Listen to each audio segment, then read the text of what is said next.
بنایا ہوگا، اس کا ڈیزائن ہو کیسا خوبصورت ہوگا. پھر گھر بھی ہو، در بھی ہو، پھل بھی ہو، بہار بھی ہو، تو بیوی کے بغیر، عورت کے بغیر تو گھر چلتا ہی نہیں. تو اللہ تعالیٰ نے فرمایا فیہن قاصرات الطرف، تمہارے دائیں بائیں جنت کی لڑکیاں بیٹھی ہوں گی. لم یطمثہن انس قبلہم ولا جان، انسان اور جن نے ان کو چھوا تک نہیں ہوگا. کأنہن الیاقوت والمرجان، وہ اس طرح ہوں گی جیسے یاقوت اور مرجان کی لالی، اور اس طرح جیسے گلابی پن اور سفید اور گلابی رنگ مل کر، سرخ رنگ مل کر ایسا حسن جمال ہوگا کہ جنت کی لڑکی اگر مسکرا دے تو اس کے دانتوں سے نکلنے والی چمک ساری دنیا کو روشن کر دے. اور سورج کو انگلی دکھا دے تو سورج نظر نہیں آتا. جب اپنے خانے کی طرف چل کے آتی ہے، عام چال چل کے آتی ہے، تو ایک قدم جب وہ اپنے خانے کے لیے اٹھاتی ہے تو ایک قدم میں 1,00,000 قسم کے ناز و انداز اپنے خانے کو دکھاتی ہے. تو جو اس کی نخرے والی چال ہوگی وہ کیا قیامت ہوگی. یہ اللہ تعالیٰ نے صلہ دیا ہے جو اپنے دامن کو زینات سے بچا لیتے ہیں اور پاک دامن زندگی گزارتے ہیں. اللہ تعالیٰ نے کہا تمہارے قریب بیٹھی ہوں گی، نظریں جھکی ہوں گی، انسان جن نے چھوا نہیں ہوگا. یہ میں نے تمہارے لیے سارا سامان اس لیے تیار کیا ہے کہ تم نے دنیا میں مجھے راضی کر لیا. پھر نیچے والی جنتیں ذرا اور متقین علی رف، وہ قالینوں پہ بیٹھے ہیں. اوپر میں جو تعبیر ہے وہ اعلیٰ ہے، نیچے والی تعبیر وہ نہیں. متقین علی رف، ایسے زمین پر قالین بچھے ہوں گے، اس کے اوپر وہ بیٹھے ہوئے ہوں. تو میں یہ چاہتا ہوں اور ہر مسلمان یہ چاہتا ہے کہ یہاں پہنچ جائیں، ادھر نہ جائیں دوزخ میں، ادھر چلے جائیں. تو یہ تو نفس کی لذت کا سامان ہے، وہ اس سے اعلیٰ درجے کا سامان ہے جب اللہ نے نبیوں کا بھروسہ عطا فرما دے. یہ کیا عزت ہے کہ اللہ تبارک و تعالیٰ ایک جنتی کو یہ طاقت دے دے گا کہ وہ تمام انبیاء علیہ السلام کی دعوت اپنے دسترخوان سے کر سکتا ہے. اور دعوت کا سلسلہ سب سے پہلے آدم علیہ السلام سے شروع ہوگا. آدم علیہ السلام کہیں گے بھائی میری ساری اولاد کی دعوت، تو پہلی دعوت جنت میں آدم علیہ السلام کی ہو.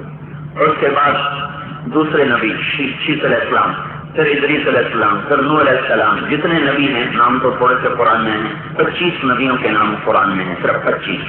قرآن میں 1,24,000. سب سے آخر میں ہمارے نبی کی دعوت ہوتی ہے. ہمارے نبی پاک صلی اللہ علیہ وسلم کے دسترخوان پر ساری امت آ کر بیٹھے گی.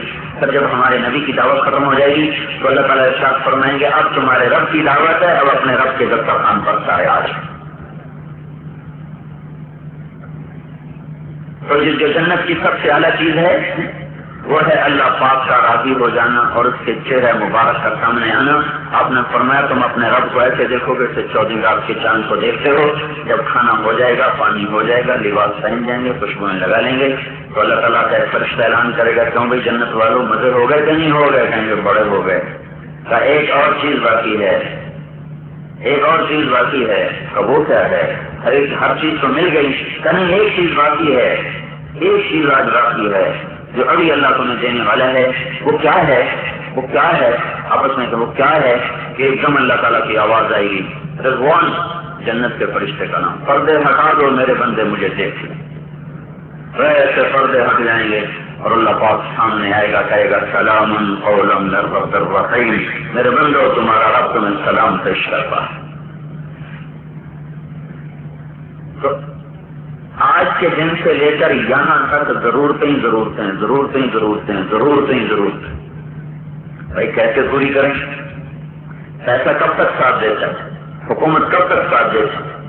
چیزیں کب تک ساتھ دیتی؟ ایک طریقہ ہم نے اپنایا، دنیا کے لحاظ سے بھی ہم خطر کھا گئے اور آخرت کے لحاظ سے بھی ہم خطر کھا گئے. بھائی ہم یہ کہہ رہے ہیں کہ اللہ کو راضی کر لو تمہارے سارے کام بن جائیں گے. ما یفتح اللہ للناس من رحمت فلا ممسک لہا. اللہ تعالیٰ فرما رہا ہے میرے بندو اگر میں تمہارے لیے رحمت کا در کھول دوں تو کیا دنیا والے اور ایٹمی طاقتیں ہیں وہ آ کے بند کر دیں گی؟ وما یمسک، اور اگر میں بند کر دوں فلا مرسل لہ من بعدہ، تو پھر کوئی ہے جو آ کر کھلوا سکے. یمسک اللہ بضر، اگر میں تمہیں مصیبت میں ڈال دوں فلا کاشف لہ الا ہو، تو کوئی ہے جو میرے سوا تمہیں اس مصیبت سے نکالے. وَإِن يُرِدْكَ بِخَيْرٍ فَلَا رَادَّ لِفَضْلِهِ، اور اگر میں تمہیں راحت دے دوں تو پھر کون ہے میری راحتوں کو توڑنے والا اور ختم کرنے والا؟ اس وقت ہمارا نظریہ یہ ہے کہ پیسے سے سارے کام بن جاتے ہیں، پیسہ آئے گا سب ٹھیک ہو جائے گا، حکومت آئے گی سب ٹھیک ہو جائے گا۔ ہم بھائیو تبلیغ والے یہ شور مچا رہے ہیں، تو ہمارا شور نہیں ہے، تو اللہ کی آواز ہے، اللہ کا فرمان ہے۔ ہم تو خالی ایک قاصد ہیں، نائب قاصد سمجھ لیں، ہمیں چپراسی سمجھ لیں، ہمیں ڈاکیا سمجھ لیں، ہم تو اللہ کی بات آگے منتقل کر رہے ہیں، اس کے محبوب کی بات کہ میرے بھائیو اللہ کو راضی کر لو، سارے مسئلے حل ہو جائیں گے، دنیا بھی بن جائے گی، آخرت بھی بن جائے گی، یہ جہان بھی بنے گا، وہ جہان بھی بنے گا۔ انتم الاعلون، ہم چاہتے ہیں ہم بڑے ہوں، ہمیں اقتدار ملے، مسلمان ساری دنیا میں ذلیل ہو رہا ہے، کیا کریں بھائی؟ اللہ تعالیٰ کہہ رہا ہے انتم الاعلون ان کنتم مؤمنین، تم ایمان بنا لو، میں تمہیں سب سے اوپر کر دوں گا، سب سے اوپر کر دوں گا، سب سے اوپر کر دوں گا۔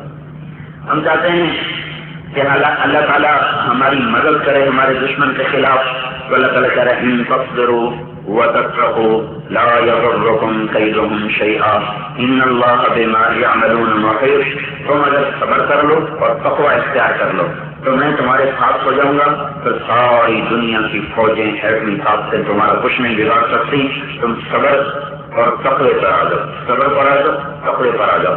ہم چاہتے ہیں دنیا کی حکومت ہمارے ہاتھ میں آ جائے، غلبہ اسلام کو ہو جائے۔ اللہ تعالیٰ فرمانا جعلنا منهم ائمة يهدون بأمرنا لما صبروا وكانوا بآياتنا يوقنون، دو باتیں تم کر لو، میں دنیا کی حکومت تمہیں دے دوں گا، ایک یقین بنا لو، ایک صبر سیکھ لو، تو ساری دنیا کی حکومت تمہارے قدموں میں چھپا دوں گا۔ اور تم اگر میری مدد کرو کہ میری مدد تمہارے ساتھ قدم آتی ہو جاؤں، بنانے سے ساتھ نہیں ہوتا، اس سے نہیں ہوتا، تلاشوں سے ساتھ نہیں ہوتا۔ ہم نے ان چیزوں کا نہ انکار، بعض لوگ ان کو بیکار سمجھتے ہیں، یہ جہالت ہے، بعض اس پر دار و مدار سمجھتے ہیں، یہ گمراہی ہے۔ اسباب دنیا بیکار نہیں، اسباب دنیا بیکار نہیں، اگر ان کو بیکار سمجھا جائے تو یہ سارا جہان لغو ہو جائے گا، اور اس پہ دار و مدار سمجھا جائے تو یہ گمراہی بن جائے گا۔ تو اللہ تبارک و تعالیٰ کی مدد کے بغیر تو کام نہیں چلتا، مدد آئے گی تو کام ہوگا۔ مدد کے لیے اللہ راستہ بتا رہا ہے۔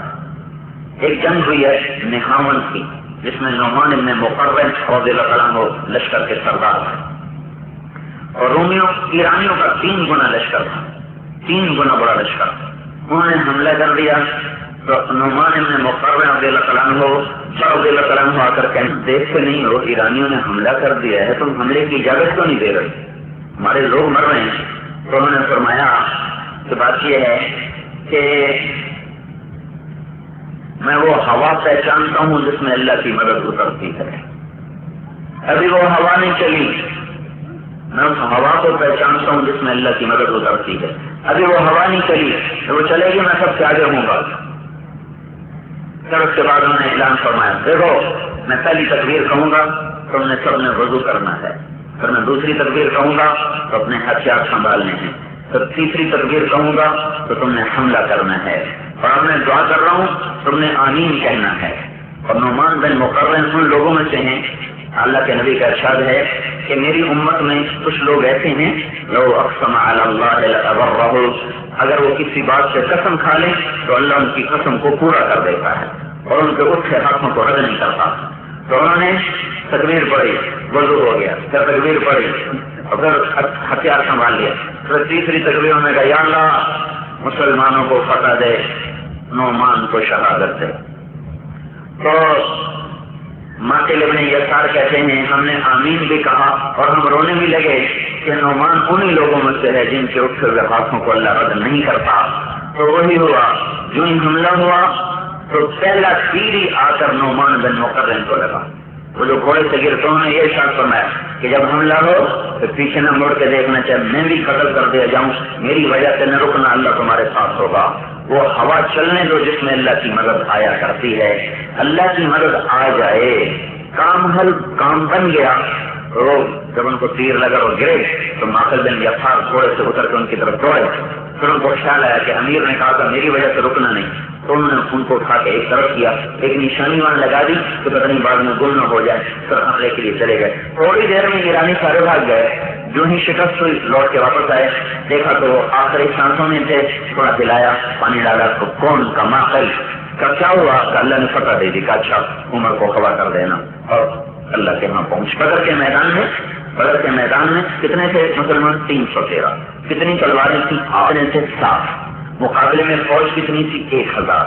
تلواریں کتنی تھیں؟ 700. گھوڑے کتنے تھے؟ 300. تو 8 تلواریں اور 700 تلواریں کوئی ہے جوڑ؟ 2 گھوڑے اور 300 گھوڑے کوئی ہے جوڑ؟ 313 اور 1000 کوئی ہے جوڑ؟ نہتے. تو ساری رات اللہ کے نبی نے دعا کی، صحابہ نے دعا کی، استغیثون ربکم فاستجاب لکم. صبح جب لشکر آمنے سامنے ہو رہے تو ایک ہوا کا جھونکا آیا. تو حضرت علی نے پوچھا یا رسول اللہ یہ ہوا کیسی ہے؟ تو آپ نے فرمایا جبریل آ گئے فرشتوں کے ساتھ. تھوڑی دیر کے بعد ایک اور ہوا کا جھونکا آیا. پھر حضرت علی نے پوچھا یا رسول اللہ یہ ہوا کیسی ہے؟ تو آپ نے فرمایا میکائیل آ گئے فرشتوں کے ساتھ. 500 فرشتے جبریل کے ساتھ آئے، 500 میکائیل کے ساتھ آئے. انی ممدکم بألف من الملائکۃ مردفین. اللہ تعالیٰ نے فرمایا چلو 1000 کافر ہیں، ہم 1000 فرشتے بھیج رہے ہیں، نمٹ لیں گے. ہاتھ تمہارا ہوگا، طاقت ہماری ہوگی، تلوار تمہاری چلے گی اور امر ہمارا چلے گا. دیکھنے میں تم مار رہے ہوگے اور نظام ہمارا بھی چل رہا ہوگا. عباس رضی اللہ تعالیٰ عنہ قریش کی شرما شرمی میں آ گئے تھے لڑائی میں شریک ہونے کے لیے، تو وہ گرفتار ہوئے. ان کو گرفتار کیا. ابو یوسف رضی اللہ تعالیٰ نے انصاری صحابی، چھوٹا سا قد، عباس کا قد تھا کوئی 9 فٹ 8 فٹ کے قریب. گھوڑے پر بیٹھتے تھے، پاؤں زمین پہ لگتے تھے. تو ان کو اس سے مشکل کر کے لا رہے. اب وہ شرمائے آ رہے. جب سامنے آئے تو کہنے لگے بھتیجے مجھے اس نے نہیں باندھا، مجھے اس نے نہیں پکڑا، وہ تو کوئی اور تھا ہوا میں معلق جس نے مجھے مشکل کر کے باندھ دیا.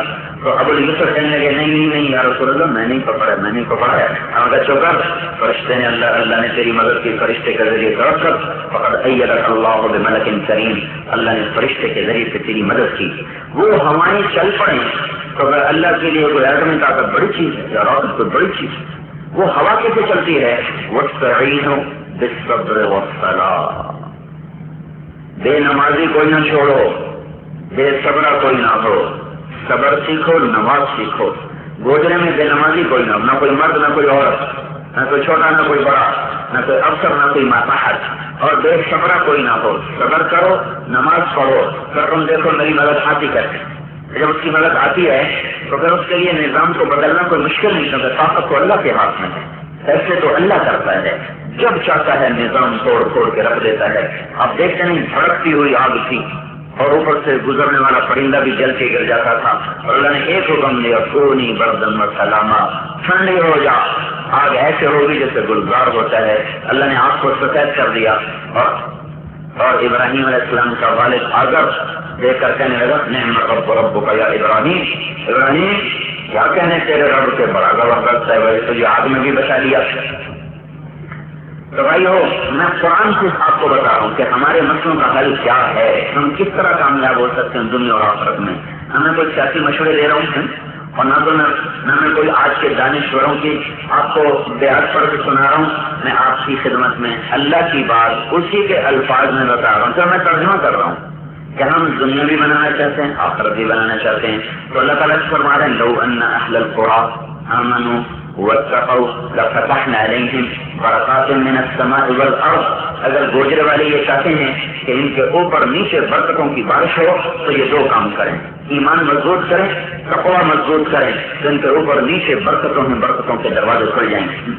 پھر ذمہ دارہ ماحول، سیاسی ماحول، آپس میں نفرتیں، خواہ کی عداوتیں، تو ہم چاہتے ہیں محبت کو شیر و شکر ہو جائیں، اختلاف مٹ جائیں، فرقواریت مٹ جائے، نفرتیں مٹ جائیں، ایک دوسرے پر تعین و تشنیع مٹ جائے. تو اللہ تعالیٰ اس کا بھی ہمیں طریقہ بتا رہا ہے کہ ان الذین آمنوا وعملوا الصالحات سیجعل لهم الرحمن ودا. تو 2 کام کر لو، ایمان پکا کر لو اور اپنی زندگی سے کبیرہ گناہ نکال دو اور اچھا میں پر آ جاؤ. ماں باپ کا نافرمان کوئی نہ ہو، زانی کوئی نہ ہو، شرابی کوئی نہ ہو، رشوت لینے والا کوئی نہ ہو، غلط بولنے والا کوئی نہ ہو، ماں باپ کو آنکھیں دکھانے والا کوئی نہ ہو، بیوی سے زیادتی کرنے والا کوئی نہ ہو، اور اپنے رشتے داروں سے اڑوس پڑوس کے ساتھ بدتمیزی کرنے والا کوئی نہ ہو. تاجر ناپ تول میں کمی نہ کرے، ناپنے میں کمی نہ کرے. ذمہ دار ظلم اور تکبر سے بچے اور غریب آدمی وہ خینا کے ساتھ زندگی گزارے، خاتمہ پھیلائے. تم اپنا عمل ٹھیک کر لو اور ایمان بنا لو اور کبیرہ گناہوں سے نکل جاؤ. شراب چھوڑ دو، جوا چھوڑ دو، سود چھوڑ دو، جھوٹی گواہی چھوڑ دو،